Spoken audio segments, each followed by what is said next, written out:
Ah, qué vulgaridad. No tenía ninguna necesidad de ese gesto tan burdo, tan fuera de lugar, tan... Bueno, no tiene... Es que se comenta... Da la cara del que está detrás del Dibu Martínez, que sabe dónde meterse. Pero es para ver la cara de que está. ¿Quién va esto? Sí. Nada, una vulgaridad en toda regla. Pero fíjate que hablábamos de los gestos y podía haber aprovechado para efectivamente hacer un gesto. Decíamos, si tenía que haberse dejado Messi la bata o no, pues por lo menos podían haber hecho gestos. No se jugaba ninguna sanción, ninguna falta, ni nada, ya habían ganado el Mundial, con lo cual, oiga, el mundo está esperando un ejemplo de ustedes que pasa por este gesto. Qué pena, tan vulgar, Manu, ¿no? que se hable del Dibu por esto y no por la actuación que tuvo. Bueno, se habla mucho más, sinceramente, se habla mañana, la vida seguirá más o menos igual que era hoy. Ha ganado el dinero. Sí, por tanto, yo, Manu, extiendo la pregunta a como no se espera nada del régimen catarí, como ha sido una operación brillante por su parte de blanqueo, pisoteando todos los derechos humanos, la pregunta es, ¿y ahora qué desde la Unión Europea y ahora qué desde las democracias occidentales?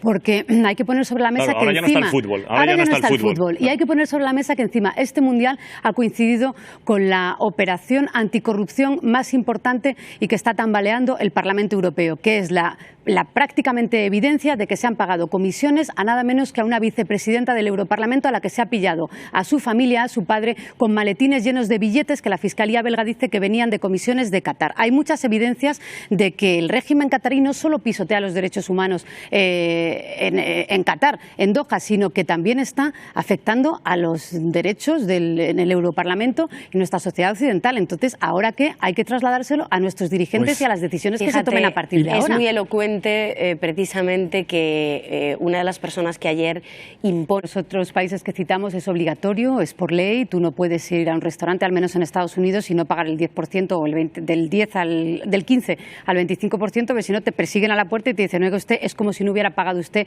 lo que acaba de comer. ¿Y qué significa que sea obligatorio y por ley? Que está regularizado, que viene en la nómina del trabajador, con su retención y con su cotización, cosa que dudo muchísimo que esté pasando en España, y si no, que alguien levante la mano de algún bar y diga, sí, aquí ha venido un inspector de Hacienda a preguntarle al dueño cuánto retiene por las propinas de sus trabajadores. Una consejería, Economía y Hacienda, pero de un gobierno como el de Madrid, que tanto se ríe habitualmente de las campañas de igualdad o de consumo para que se consuma mejor, me parece que esta campaña, que estoy de acuerdo, que quiere acercarse a un colectivo, el de los camareros, es muy desacertada porque, y termino, además, las extraescolares de tu hijo no debería depender de una parte que es absolutamente voluntaria. De la caridad. Pues yo de no la consigo caridad, entender cómo os efectivamente. parece a todos mal que se promueva pagar propinas, ¿no? Es que es una costumbre que ha habido siempre en España. No, vinculándolo a algo que debería de poder pagarse con el sueldo, que es, como he dicho, el ejemplo de vinculándolo las a algo que toda la extraescolares vida del el niño. camarero y taxista tenía un extra vía propina. Yo no quiero que me paguen un extra a mí por hacer mi trabajo, o sea, que era una broma, pero ¿no? es el mismo caso, un periodista no vive de la propina y estaría muy mal que iba a la propina no es el mismo caso. Podrías decir No. eso que estaba diciendo Diego, es que ya a mí sí me pasa. Yo cuando voy a un sitio con amigos digo, oiga, venga, ¿cuánto tocamos? Y se pone €1 más cada uno de lo que te toca cuando divides. O al taxista, pues, si son X, redondeas. Pero la campaña, la campaña no te recuerda que puedes pagar la propina con tarjeta de crédito. Te recuerda y te pone ahí un cuenquito de caridad con monedas que caen y se oye el sonido que hay que tirar monedas. Seguramente comeréis en un bar, porque no estamos aquí ahora nosotros para cocinar claramente. Seguramente comeréis en un bar, tomaréis un bocadillo. Yo cocino, le preguntáis al camarero a ver si baja o no la propina. Lo que decía Ketty del PSOE, yo también las fuentes que he consultado durante el fin de semana, efectivamente, si se paralizara de alguna manera, si aceptara el Tribunal Constitucional estas cautelares, no lo iba a incumplir. El PSOE no incumple resoluciones de los tribunales en absoluto. Otra cosa es que recurras de todas las maneras posibles. Pero en el caso de que eso ocurra, sí sería lo que decía Felipe Sicilia del PSOE, el golpe de Estado. No digo yo que sería eso, sino que hacían alusión a que eso estaba preparándose. Sería una vulneración del orden constitucional en toda regla. Claro, se elevó muchísimo el tono en el pasado jueves en el Congreso, pero una cosa es lo que se diga en tribuna parlamentaria y otra cosa es lo que pasa en los tribunales, incluso el contenido del recurso. En el contenido de los dos recursos que presentó anoche el Partido Socialista al Tribunal Constitucional, en ningún caso habla en esos términos. Pero, a ver, ¿qué sabemos hasta ahora?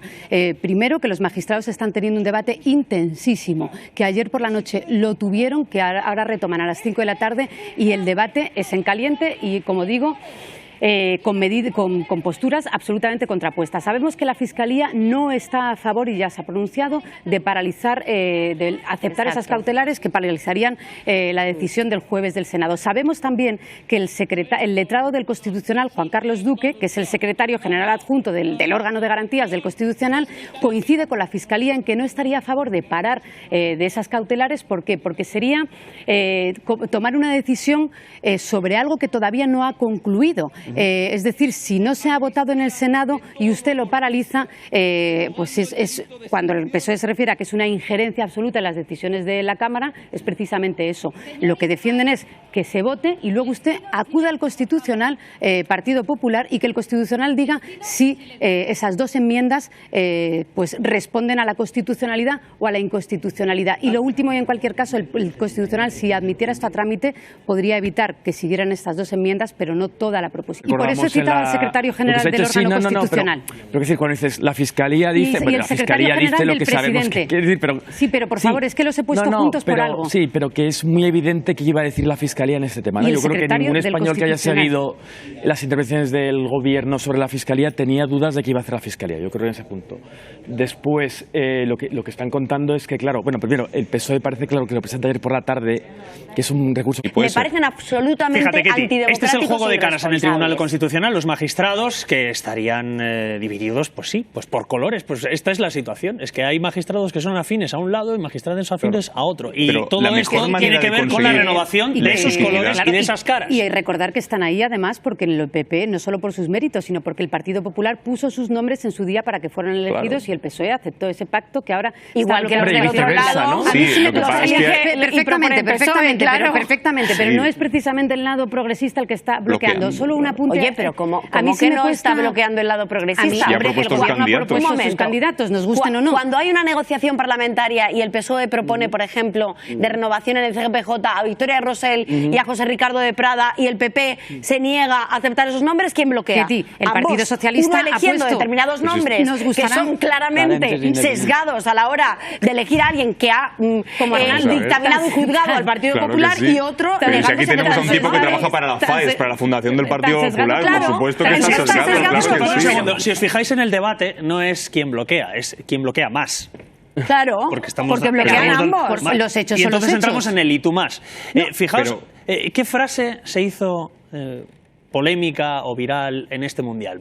Permitidme el brevísimo, lo inmediato sobre lo que puede ocurrir esta semana. A mí me cuesta mucho imaginarme que Trevijano y Narváez, con el mandato caducado, decidiendo sobre si la renovación, si ese cambio que está haciendo el Partido Socialista con otros partidos en el Congreso, cómo les afecta directamente, porque tiene que ver con que estos señores ya salgan o no salgan. Me cuesta mucho que no les recusen y que tomen la decisión ellos y no sean apartados. Me pongo en la piel de muchos de los que nos están viendo en casa, tratando de entender lo que está ocurriendo, esta guerra casi institucional entre los distintos poderes. Está el poder legislativo, el ejecutivo, el judicial, unos se meten dentro de los otros. ¿Cómo solucionar esto? Seguramente muchos de ustedes estén